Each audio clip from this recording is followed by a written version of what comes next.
Good evening and welcome to the JFK Junior Forum. My name is Sierra Pape and I'm a freshman at the college studying economics and history. Before we begin, please take a moment to note the exit doors on the JFK Street side and Park Street side.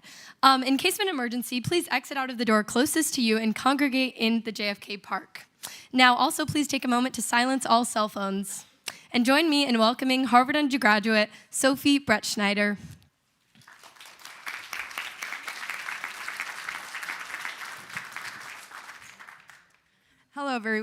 Hello, everyone, and welcome to the JFK Junior Forum at the Institute of Politics. My name is Sophie Brettschneider, and I'm a first year at the college studying government and history, and I'm also a member of the JFK Junior Forum committee. Today, we have the distinct pleasure of welcoming Congressman Jason Crow to the forum stage.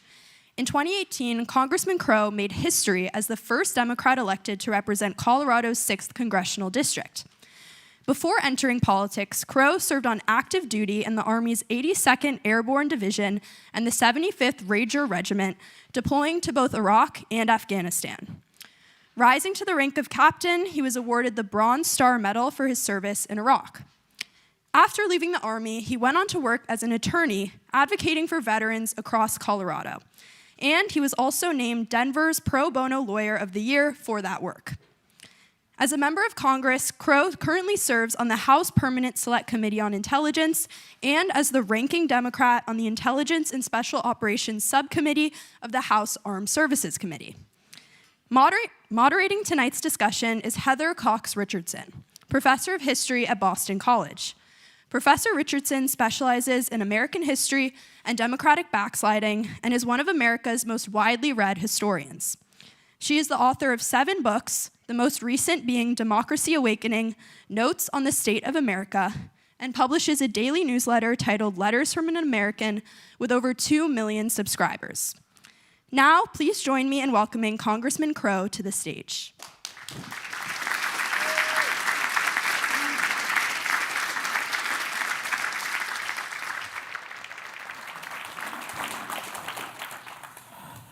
Thank you, Sophie. First of all, I want to be clear, I'm not here for the Kevin McCarthy event that's later tonight. I'm sure it'll be great. Really an honor to be here. Thank you to Ned Price, who I've known for many years, Katie O'Dare, thank you, Katie, Aaron Goldman, a director of the JFK Forum, really grateful for the invitation. Before Heather and I have our discussion, I wanted to take a moment to share 2 stories with you that really capture the moment for me that I think our country is in. 2 stories that I was intimately involved in my life. The first was when I was younger and leading a platoon of paratroopers in the invasion of Iraq. I was in my early 20s.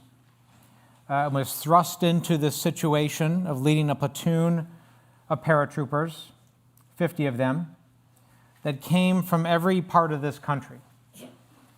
They were white, black, Asian, Hispanic, straight, gay, rich, poor, truck drivers from Ohio, surfers from California, ranchers from Texas. They were a group of paratroopers who had never known each other, came from every facet of this country, and we were thrust together to fight, and putting aside the politics of the war, which we can talk about, that was our mission, and to come together as a team. We had a choice to make. Would we focus on those differences, those divisions, or would we come together and become the brothers that we needed to become? We, of course, did come together. That's not to say we didn't have our differences and our fights, but we did find common ground. We served together, we had each other's backs, and we all came home together. And still to this day, when I think about America, when I think about what we can be, that unfulfilled promise, in the challenges that we face, I still think about the faces of those paratroopers. Now, fast forward about 2 decades later, I'm a member of Congress, and I'm sitting in the House gallery on January 6, 2021, trapped, surrounded by an insurrectionist mob that was brutally beating the Capitol Police. We had erected barricades to protect ourselves, and we were holding back that mob. And I was thinking to myself, how did we get here? How did I get here 20 years later, where many of the same veterans that I served with, that I fought with, who had raised their right hand just like me, that came from rural towns just like I did, be on opposite sides of the same door, now one of them trying to kill and harm the others. What happened?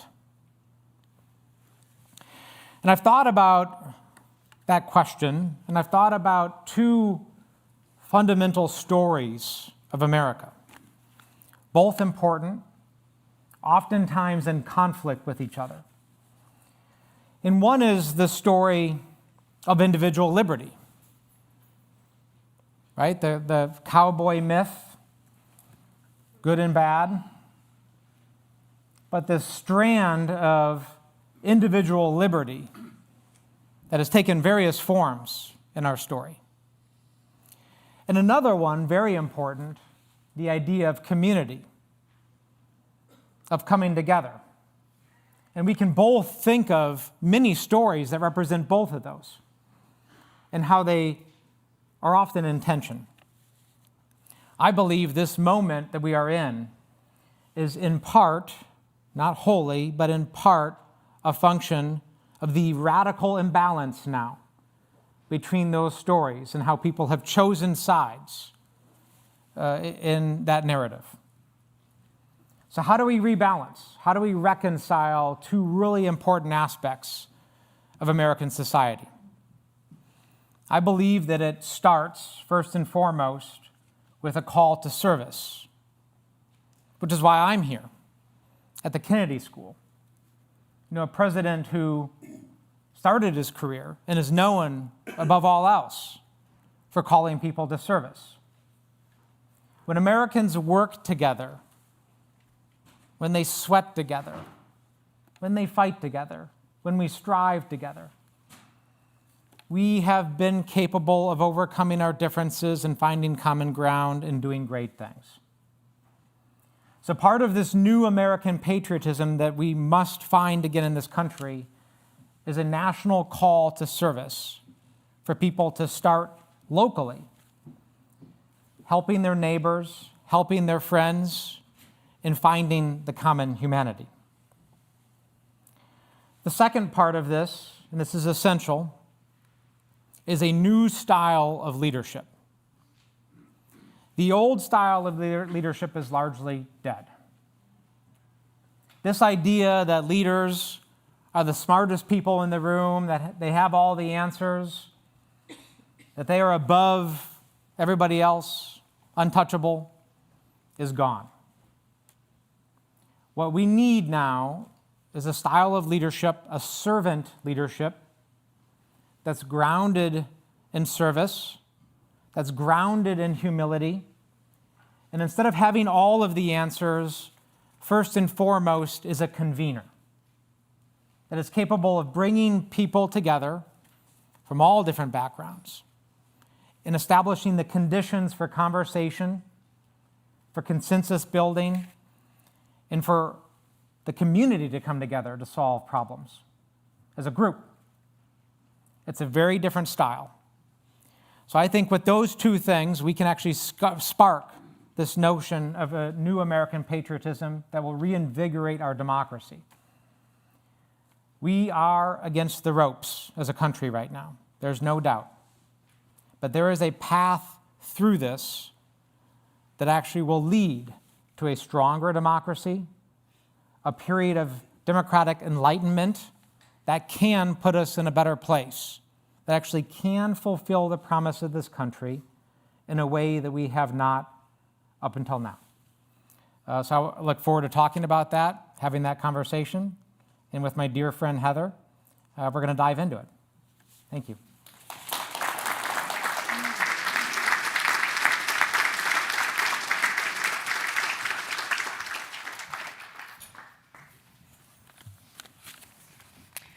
First of all, welcome everybody, and thanks for turning out on this beautiful spring day to come and hear Congressman Crow. And I have a bunch of questions you'll be shocked to hear. But one of the places that you ended that I think we should start is, where do you see this role of what you are conceiving of as the new American patriotism in this current moment of politics? Well, I'm a politician, obviously. I don't admit that, but I'm in the business of winning elections, creating coalitions, earning people's support. And what I know is, and there's no secret that I'm not a fan of this president. He's not a fan of me. He actually tried to put me in prison a couple of months ago. Regardless of that, we can't defeat something with nothing. At some point, and that point is now, I believe, we must have a positive, proactive, affirmative vision. What is our alternative? Well, right? And that is the question, and that is what we're trying to put forward. And the last piece to that is, oftentimes, very often, I talk to folks who are disenchanted, and they say, well, I don't like what the other side has to offer. It does not appeal to me anymore. But I also don't like what you're offering. I don't like what your side has to offer, because it just is down on everything. It's negative on everything. I want to be able to feel good again. But I want to be able to feel good in an honest way, right? That understands that we have failed, that understands that we have not fulfilled that more perfect union that we are striving towards. So how do I do both of those things? So where I'm pushing you is that there are a number of people in the Democratic Party who have emphasized the idea of kitchen table issues, of focusing on the economy over things like, not necessarily patriotism, but over things like democracy. Yeah. And it seems to me you were suggesting with a new American patriotism that, in fact, we should be talking more about something else. And if you talk about a new American patriotism, what does that look like for us in the audience in terms of what we get up and do tomorrow? Well, I think what people are recognizing right now, and what I have certainly recognized, is you can't talk about kitchen table issues, the cost of living, our housing crisis, without recognizing the fact that our government and the corruption at every level is actually preventing all of those other things from happening, right? The reason we don't have, a universal health care system that delivers for everybody, the reason we don't have enough adequate housing for people, the reason why people have disengaged from our politics is because they see the rampant corruption, right? And there has been a merger. It is true that oftentimes people say, well, you shouldn't campaign on democracy issues. You shouldn't campaign on anti-corruption issues. But people are seeing the level of corruption so extreme right now that it is underscoring how it's not delivering for them, right? They're building a $500 million golden ballroom in D.C., and I can't buy groceries. They just spent $300 million to buy a bunch of private planes, and I can't pay my rent, right? They're building a new golf course at Andrews Air Force Base, but my premiums went up, and I'm going to have to get rid of my health care, right? Those issues are merging now, and we have to address the fundamental deficiencies of our system in order to be able to deliver for folks. So interestingly enough, the divorce from accountability to the American people in the kind of corruption you're talking about, and the loss of the recognition that there should be oversight of our tax dollars, is very much a part of this administration. The idea of doing everything off the books so that there's no accountability, I think, speaks directly to that. But again, where I was going with that is, and I would love to hear your opinion about this, I started noticing the Democrats talking about patriotism and talking about military service many cycles ago, probably 4 to 6 cycles ago. And it really jumped out that the people who were out in front in that discussion at the time were women who had served in Afghanistan or Iraq, and they were offering a different kind of community than the idea that I'm a mom, so I take care of my kids, which is what women usually do or had before then. And instead we're saying, in my helicopter, we were all the same and we showed up for each other. And that changing idea that in order to be a good patriot, you had to protect the community, I thought was a turning point. And it sounds like you are taking that into a political reconception of that individualism in place of community, to say that it's the community we should be focusing on. Is that fair? That is fair. And I also want to be really clear that I'm not talking about our parents' or grandparents' version of patriotism, right? Because oftentimes you say that word, and there's a lot of people who will bristle at that, rightfully so, right? Because the old version of patriotism whitewashes or sweeps under the rug an awful lot of things, right? A lot of our unfulfilled promises, a lot of our mistakes, some of our uglier parts of our history. This version of history, patriotism rather, acknowledges those failings. And there is strength in that. I'm not going to disagree. To say, we have failed. There are notable instances of failure. We have not fulfilled that promise. Yes, we have done great things. Don't get me wrong. We have done great things. We've also had those failures. So why can't we have the strength and confidence enough as a country and as a people to acknowledge those failings, acknowledge how we have not lived up to that more perfect union promise, but also recognize that the beauty in our system, I believe, is our ability for self-correction and resiliency, which is why I think we're going to get through this moment with the right leadership and with an awful lot of work, right? And that, for me, is a patriotic act, recognizing the deficiencies in figuring out how we move forward from there. Well, I'm smiling because of where we're sitting. I mean, this does look like a new American patriotism, but it also looks quite a bit like an old American patriotism embraced by people like John F. Kennedy.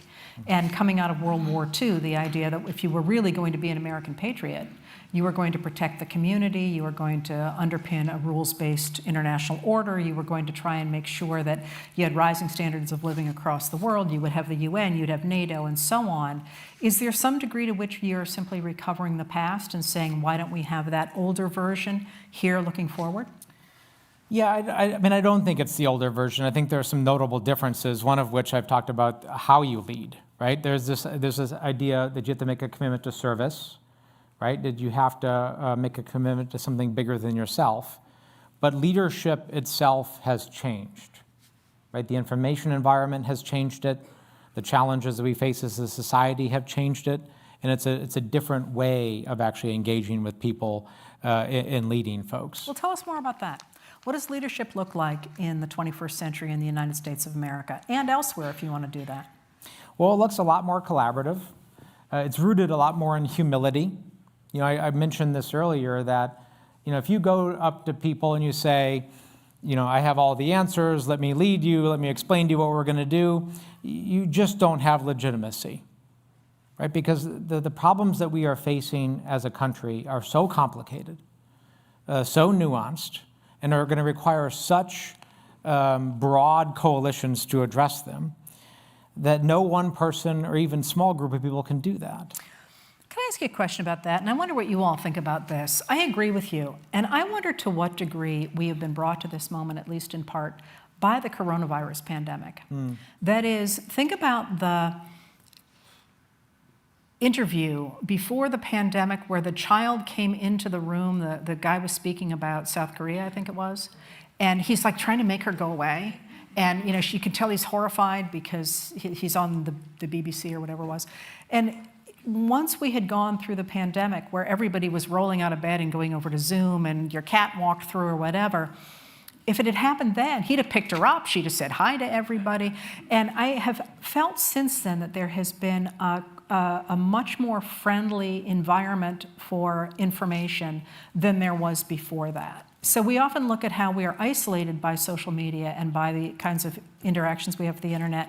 But I wonder to what degree it has made us much more willing to accept information from somebody who might not have spent 3 hours in a makeup chair. I will push back. I will push back on that a little bit because I think the pandemic, what it illustrates to me is the increasing divide between working class and non-working class America and rural and non-rural America, right? And I think the pandemic and I think our 20 plus years of war in the Middle East really have opened up this chasm between those who are suffering the burden and doing the fighting and the dying and the financing of these conflicts and the consequences of the pandemic policies and those who are not, right? I grew up, half my youth was in a very small rural town. Sitting here as a Democrat, there's not a lot of reason why I would be a Democrat, right? A lot of people look at me and I come from a working class, Irish Catholic family in the upper Midwest, went to war, worked in construction to help pay my way through college. A lot of people will be like, well, why are you a Democrat? Well, I'm a Democrat because I saw my family working hard and doing what they were told that they had to do to achieve the American dream, and yet they couldn't. It eluded them. And I'm a Democrat because I was sent to war 3 times in Iraq and Afghanistan, a war that we shouldn't have fought, that we spent $5 to $8 trillion, 7,000 American lives, hundreds of thousands of other lives around the world lost, hundreds of thousands of people that have borne the trauma of it. And the working class in America are actually those who largely paid for it, right? Because the elites and the wealthy oil executives that made more money off of it, they didn't pay for it because they don't pay their fair share in taxes. All of which is to say that a defining feature of the moment we're in has a lot to do with the anger and the resentment of working class America, of which I share, and our inability to understand that and acknowledge it and to properly address it. Okay, so put that in the language of patriotism. That is, I think you are marrying the idea of patriotism to the kinds of policies that working class Americans need. And the Democrats, to their credit, have been advocating now for since at least 1933, but don't get credit for anymore. Right. So how do you sell that to rural America? Or how do you speak to them? How do you create that marriage of economic policy and ideology? It's about fairness. It boils down to just fairness, right? A lot of times people will say, well, we're gonna come in, we're gonna solve people's problems, we're gonna change the way you live and you work, and people have dignity in this country, right? And the people that I grew up with and the people that I lived with and served with have dignity too. People don't want to be saved, and they don't want other people to come in and tell them that their way of life is backwards and that they need someone else to solve their problems for them. We have to recognize the fundamental dignity in most folks. And that then requires that we acknowledge that the fundamental premise for why I'm a Democrat and why we need to address corruption is about fairness, right? The bottom line is we have to unrig the system. And for me, one of the most patriotic things we can do is go to those who are rigging the system and dismantle that infrastructure, right? And actually level the playing field for working class people in this country to actually be able to compete fairly and achieve the American dream. Like, how is that not a patriotic act? So there's 2 answers, I think, there. One is the unrigging of the system, which is fascinating right now because you hear a lot of people saying, well, what are you going to do? What laws are you going to pass? And so on. And I think you can see with people like Zoran Mamdani, who said up front, I don't need to pass anything. I need to enforce the laws that are on the books, which has been, that was revelatory, I thought, and is exactly what he's trying to do. And I think we could go a long way to addressing the corruption that we are currently looking at by simply addressing fulfilling the laws on the books, including tax laws. But how do you then take this notion to include those people that you feel are excluded currently, or who feel that are currently excluded from the system? That is, listening has been big among Democrats in the last 2 years in a way that it has not been among Republicans. But we also have, and we're a group of people who are interested in going forward into public service, we have new technologies, we have new people, we have, how do you foresee changing the public conversation in the way that you are talking about to marry this new idea to older ideas of fairness for a group of people who are not currently that interested in listening? Yeah. Well, you need a government, you need leaders who reflect the country, right? Which they don't currently, right? You look at people who are involved in our politics and in most of our institutions, and they don't adequately reflect the whole country and the talent that we have from a lot of places, right? And I'm talking about in every respect, economic, racial, geographic.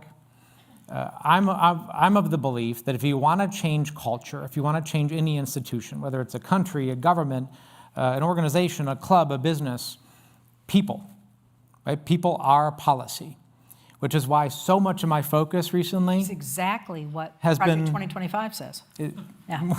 Well, that's true, just in a really bad way. So go ahead, because I know where you're going, and that's right? where I was hoping we'd go. It just all boils down to people. There's no slogan, there's no mantra, there's no 21-point plan, there's no, Project 2025 or even Project 2028. All of that stuff sounds good and looks good, but if you ultimately want to change anything, you just have to have the right people. All right, so tell Right, and that tell is the everyone call. what That you is do. the call to service, right?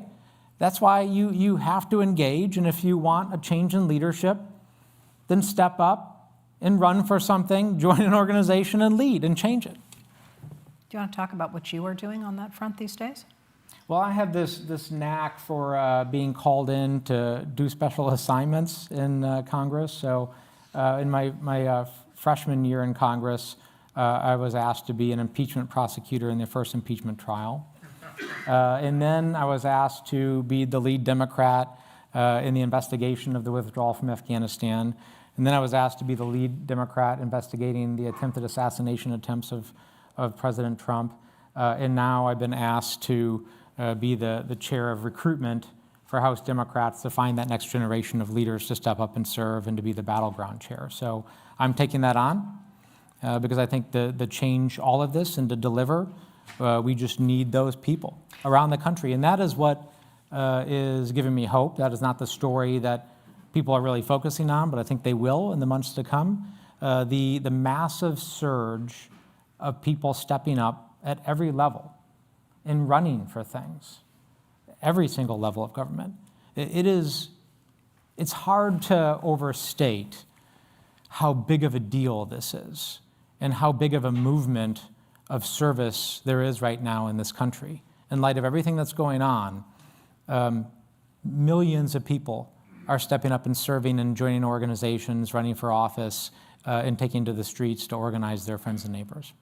It really is astonishing. And one of the things that happened, what is today, Wednesday? One of the things that happened last night was Moms for Liberty candidates were defeated all over the country. In those elections. Can you tell us, because I think this will be of interest, what you look for in candidates that you're recruiting? Or how one even does that? Like you go into a state and put up a flyer saying, run for Congress. This may sound basic, but I'm just looking for like real people. Can you just not be a caricature of a politician, right? Can you just be a real person, right? I'm not kidding here. People know when they're being bullshitted, right? They know when you're playing a caricature of something else or somebody else. And folks will forgive you. What I've learned is they'll forgive you for being wrong. You can try something and be wrong and admit it and then fix it and correct, right? Because this is hard. I'm wrong. Everyone's wrong. They won't forgive you for lying to them or pretending to be somebody else or being inauthentic. I'm looking for people that have a demonstrated track record of building something outside of politics. Interesting. Have you built something and built a coalition and brought people together outside of politics? Like what? A business, a military unit, a family. right? Can you transcend political boundaries? Because that actually is a skill, right? Bringing people together across a political spectrum and finding common ground, addressing controversy, addressing tensions, and achieving a common goal. Not everybody can do that. So I look for people that have done that. I'm looking for people who are honest and independent too. I'm a proud Democrat, but I don't agree with everything the Democrats do. I mean, I never want to be a part of any organization where you have to agree with people all the time, right? We see how that pans out in real life, right? That's not a healthy organization, right? I want someone with some independence who actually knows what they stand for. And when, one party or another or their organization strays, they're willing to call them out. Can you walk us through what that actually looks like? That is, if you are recruiting somebody to run in a district, literally what do you do? That is, do you call the previous person there? Like, if people here were interested in doing something like that, where would they start? A lot of different places. A lot of people are just stepping up and wanting to run. So they'll reach out for help and assistance and mentorship. But they're worried about it, right? The people that I just described take this very seriously. They don't take this responsibility lightly, and they have a lot of reservations because it actually is a sacrifice for them to do it, right? We're not looking for people who it's a major boon for them personally to run for office, right? They're going to make a lot of money or they're going to find fame. Those aren't the people we want.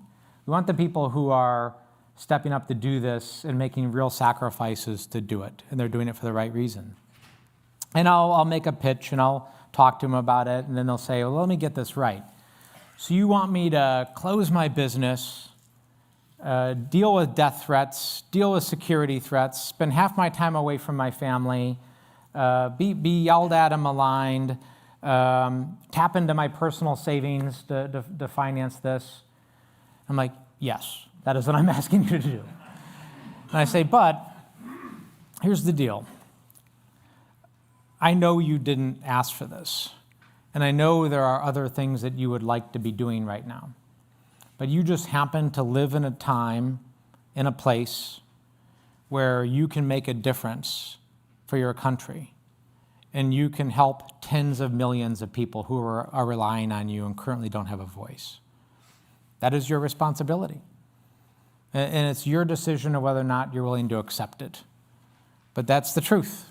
And that is the opportunity that's been thrust upon you. And you can't choose your moment, right? That is the thing with leadership. In times of great turmoil, leaders never choose their moment. It's thrust upon them, and their only choice is whether or not they're willing to do what's necessary to accept that challenge.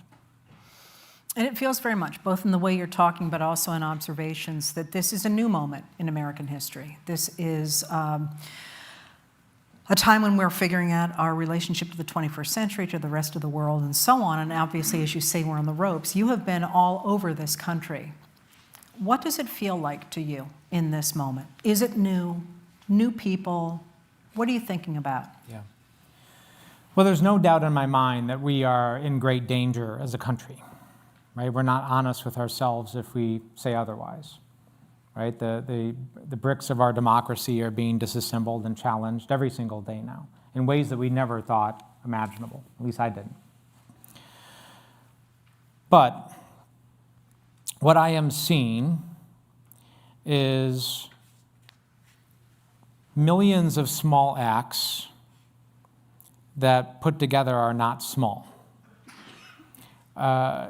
So much attention now has been paid to the failures of leadership, of which there are many, and they're notable, right?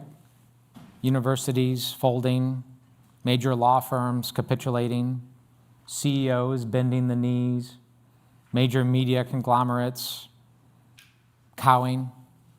There are lots of examples of people with power and privilege and elite positions that are failing us all. But that's not the story of this moment, actually. Because you look at history, and history is always just full of people with power and privilege that are failing in their moment and don't actually exercise courage. Usually, when we get out of moments like this, or any crisis, it's actually everyday people that band together, and they're the ones that are at the greatest risk and the most to lose. And they say, I'm going to meet this moment, right? It's the millions of people that have taken to the streets in No Kings protests. It's the people of Minneapolis who literally went out there and held the line, that took photos, that took videos, at great personal risk to themselves. You know, the woman in the pink coat who took the video of the murder of Alex Preddy. And had she not taken that risk and taken that video, we wouldn't have seen with our own eyes the murder of an American by our own government, right? And the movement that's helped spark and facilitate. Our president is laboring under the impression that fear is contagious. He wants people to be afraid and to be gripped by that and to bow down.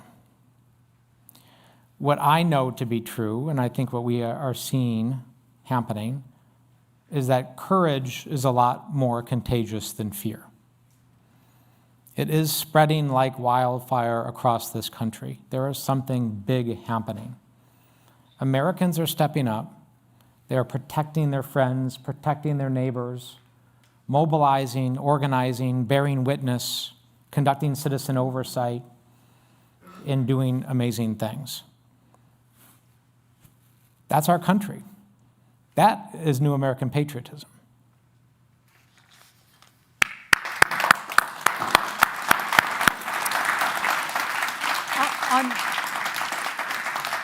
On that note, why don't we open it up for questions? And I will take questions. There are mics behind you. There are 2 at the higher levels and 2 down here at the lower levels.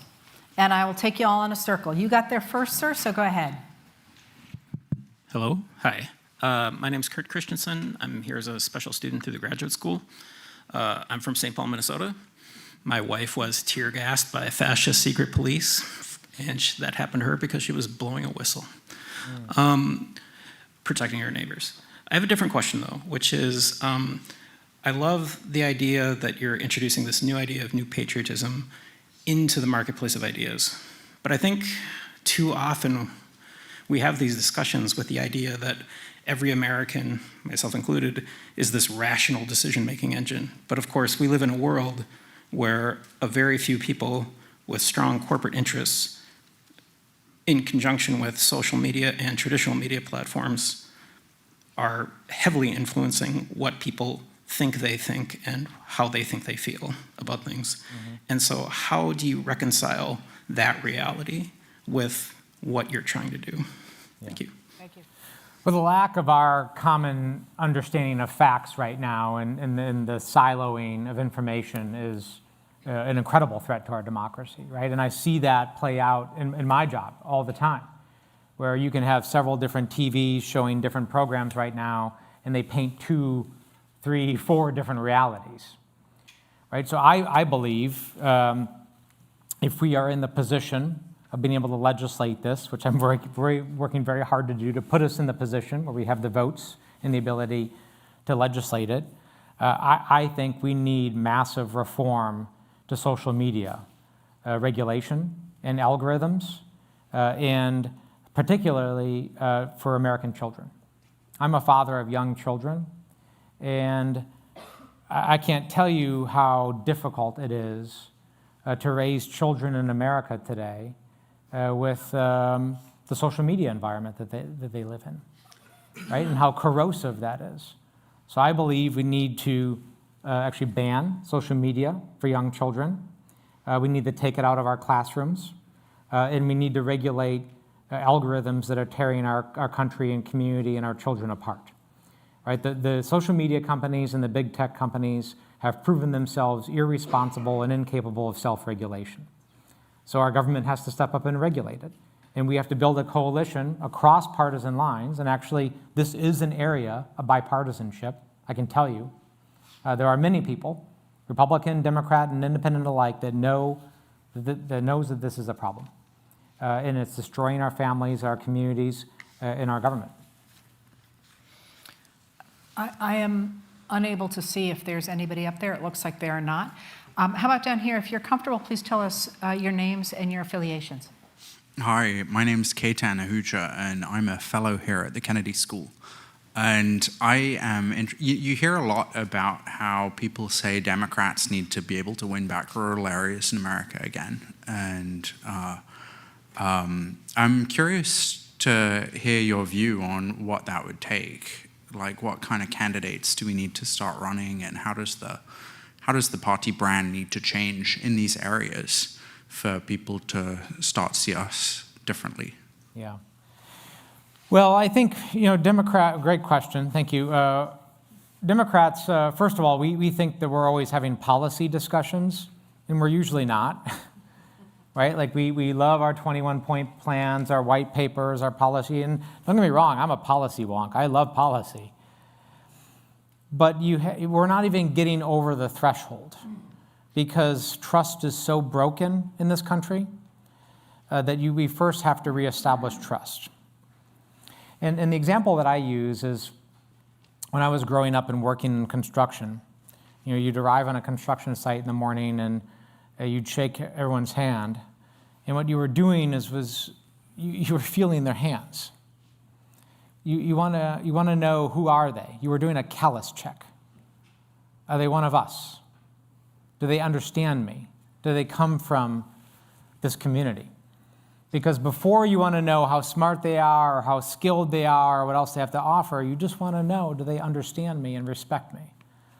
And in that is a huge lesson for us, right? We need to go back and show respect for folks and actually start making our case again, right? So when I'm talking to somebody and trying to convince them to change their vote or trying to re-earn their trust, what I do is I go to them and I say, listen, I understand why you're angry and frustrated and why you would vote the way you did. Now, don't get me wrong. What I'm not doing is conflating economic frustration with racism, bigotry, and misogyny, which we never accept, right? We draw a firm line on that and we battle it fiercely. But what I am saying is we have to be good enough to know the difference between people that are driven by those motivations versus many others who are very frustrated with the rigged system and a system that is not delivered for them, and we're willing to give something radical a try. So we go to those folks and say, I understand that frustration. I understand why you would have given that a shot, but they've abandoned you. It hasn't worked. And I'm sorry it hasn't worked, because this has not made your life better. It's made it worse. So what I want to do is have a conversation with you about your hopes, your fears, what type of government you want, what role you want government to play in your life, and how I can start re-earning trust. I'm not going to ask for your vote right now. I'm just going to start this conversation again. And if at the end of that you think I have something to offer for you, then great, I will ask for your support. But we have a journey to go through before we get there. That's the type of conversation we need to have with people. And specific candidates can make that case, right? You need people who are willing authentically to actually have those types of conversations. Over here, same. If you're comfortable, tell us your name and affiliation. Hi, I'm Ella. I'm a college student. And my question is about what you said about like debate and intellectual diversity.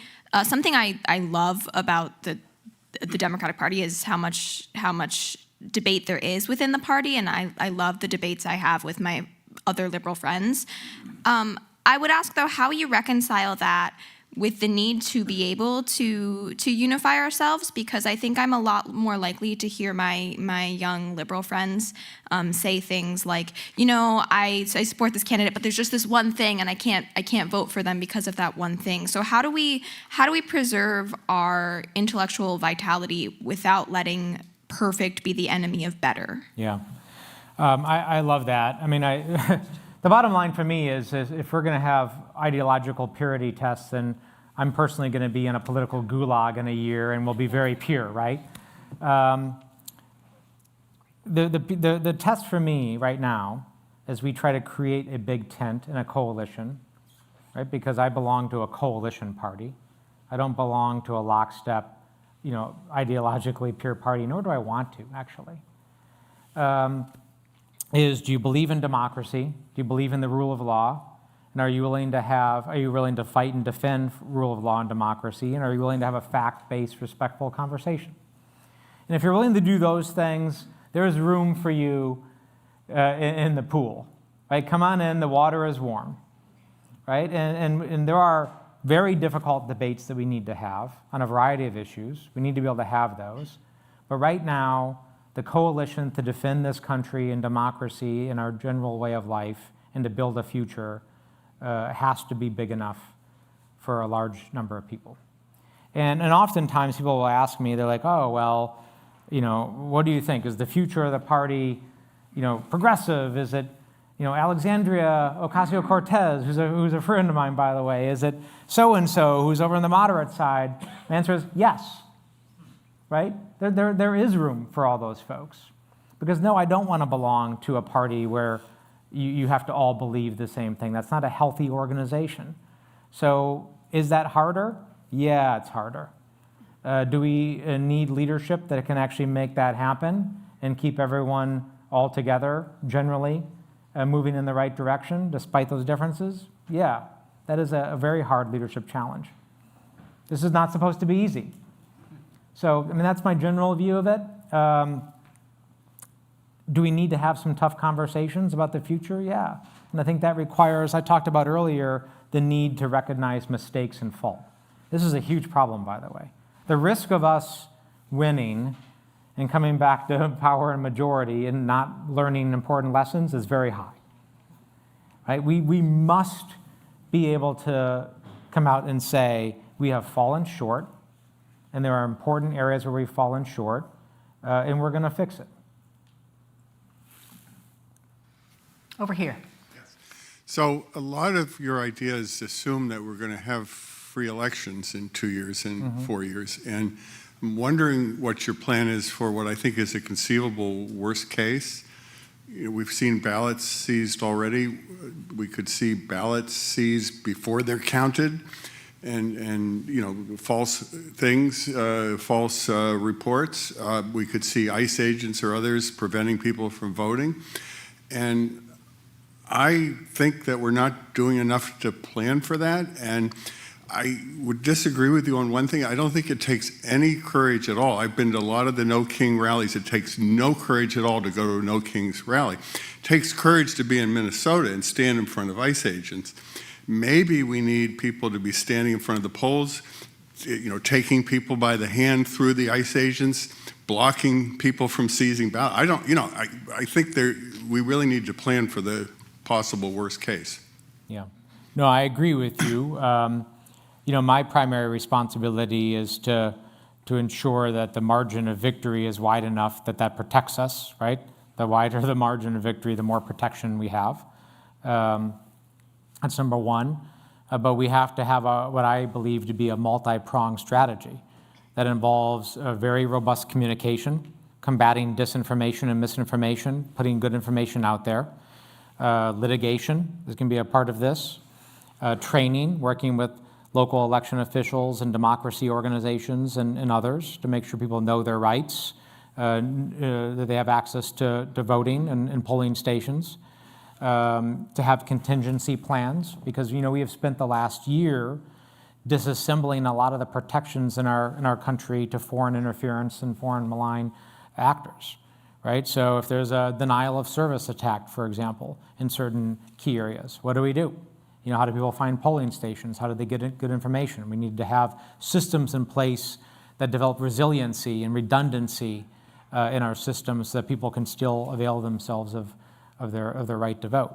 All of those things have to happen. I'm a part of the effort to ensure that they are. We've formed a working group to address them and to assemble a coalition to make sure people have the right to cast their ballot. So I'm going to move up from here, up to you from Andover up there. Hi, my name's Alyssa. I'm a student at the college. I'm actually from Indianapolis, Indiana. My brother's at Andover. But I'm interested. It's okay. Andover's okay too. You don't have to apologize for that. I'm interested a lot in this idea of like building a new patriotism, and I'm curious what kind of concessions, if any, you think are necessary for like Democrats to make in order to reach the people they hope to reach. I feel like we look at kind of the contemporary political landscape now, and there are things that a lot of Democrats identify as like in poor taste or perhaps vulgar. We've got like gilded ballrooms and things like that. But there's a lot of people in like not only rural America, but like gutted suburbs across like the Rust Belt who find this kind of thing like very attractive. And in the same time that like the Trump Republican Party became more habitable for these people, like there were certain rhetorical lines or whatever like that made the Democratic Party feel foreign to them. So I'm curious, like in order to build this new patriotism, like there's a kind of patriotism now that people in these areas like and they buy into, and it doesn't look, it looks like Jake Paul and like UFC, and these things are like American images to them. So I'm curious, like, what are the concessions, what are the hard lines of a Democratic Party interested in engaging there, and engaging with like this vision of patriotism and America? Yeah. So I don't think there's a ton of support for the gold ballroom and hundreds of millions of dollars of jets and a new golf course at Andrews Air Force Base and $250 million ad campaign by the Department of Interior. There just isn't a lot of support there, and if people are really jazzed about those things, I probably don't have a ton to offer them. But I will say that showing respect for really important events and cultural convenience is important, right? Showing up does matter a lot, actually. And it shouldn't be hard for people to go to certain events. Go to the football games that are important. Show up to the 4th of July picnics and parades. I love going to parades and marching in parades. Go to NASCAR races. I actually like UFC fights myself, right? You may not, other people may not. I find them fun, right? So why is it a problem to show up and show respect for events and things that are important to people? Because when you don't show up, the message is that you don't care and or you don't respect the things that they like, right? So part of building a coalition and doing this job and leading is maybe putting yourself outside your comfort zone a little bit in trying to understand people who live differently and enjoy different things, and showing an interest in that. And that's what when I talk to a lot of the people that I'm working with and mentoring right now is, leadership is not comfortable. And it requires a capacity for growth and learning and change if you're doing it right.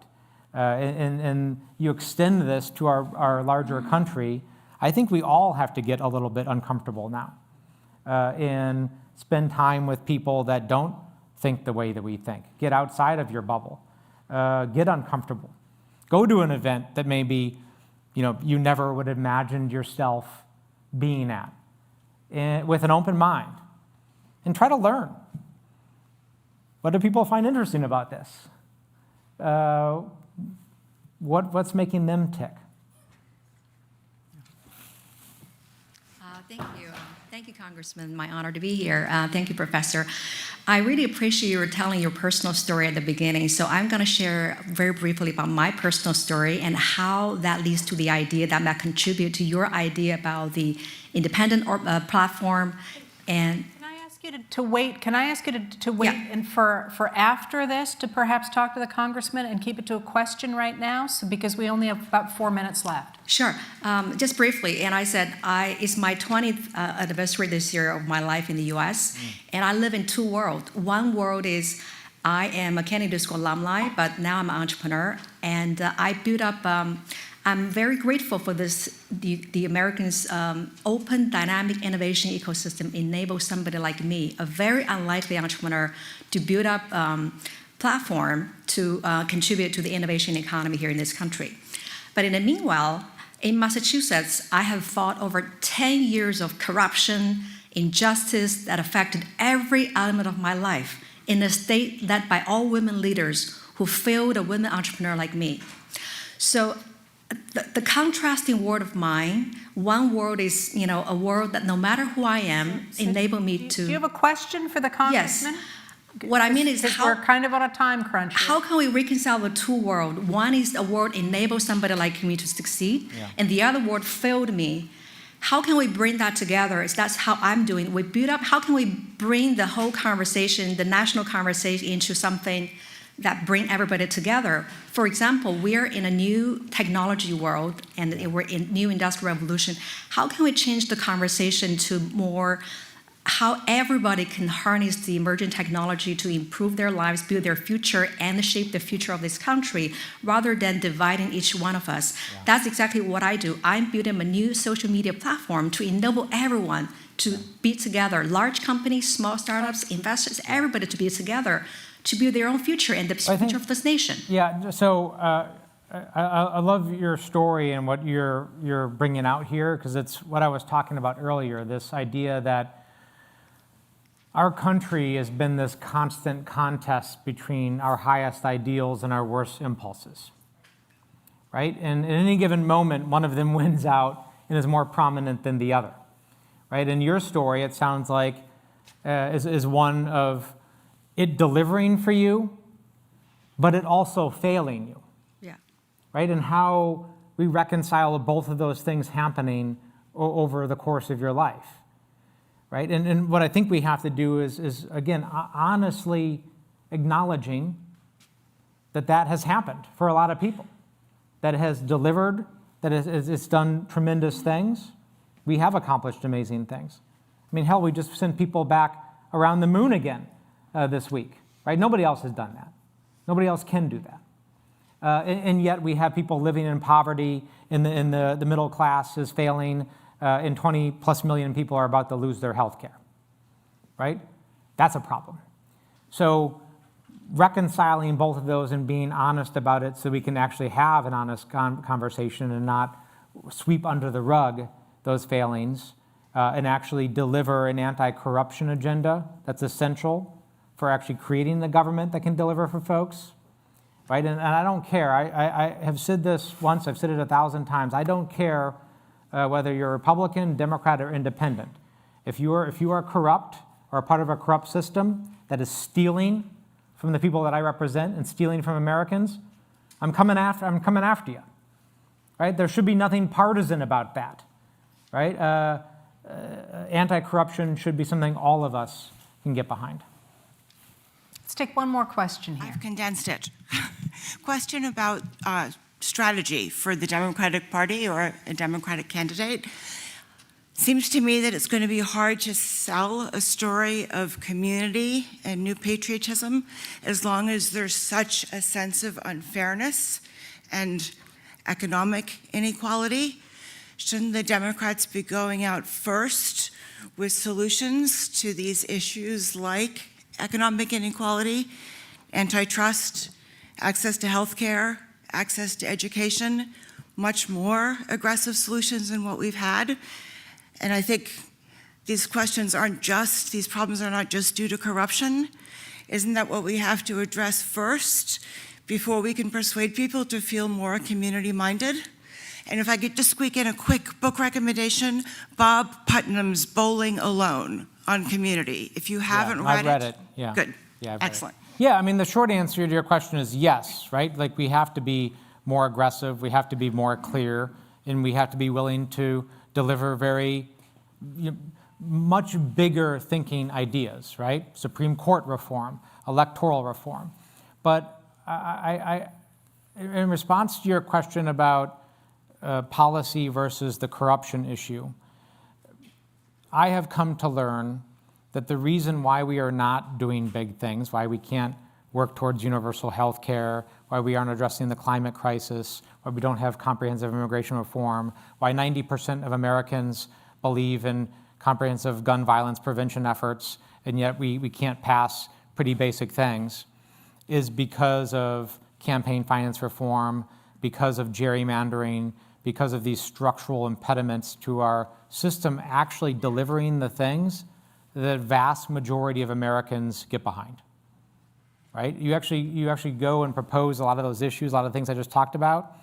Republicans, Democrats, and independents are behind this stuff, right? But the chokehold on special interests in Washington is unbelievable, right? I made a decision early on in my first campaign, and I've kept it. I don't take any corporate PAC money. I publicly disclose my meetings. I have taken the In Citizens United campaign finance reform pledges, right? Because I want people to know that I mean it, that I'm willing to start doing today, right now, the very things that I say I'm legislating on and want to pass for everybody else, right? And people who are coming to ask for your support and ask for your vote, regardless of who they are, can do a whole bunch of things right now, just voluntarily, to show the commitment to those anti-corruption and democracy reform initiatives that's impeding reform on any issue, regardless of what it is. I was standing here for... Different conversation. Thank you all for coming here tonight and to hear Representative Jason Crow from Colorado. And I'd like to thank you all for being here and to ask you to join me in thanking the representative for being here.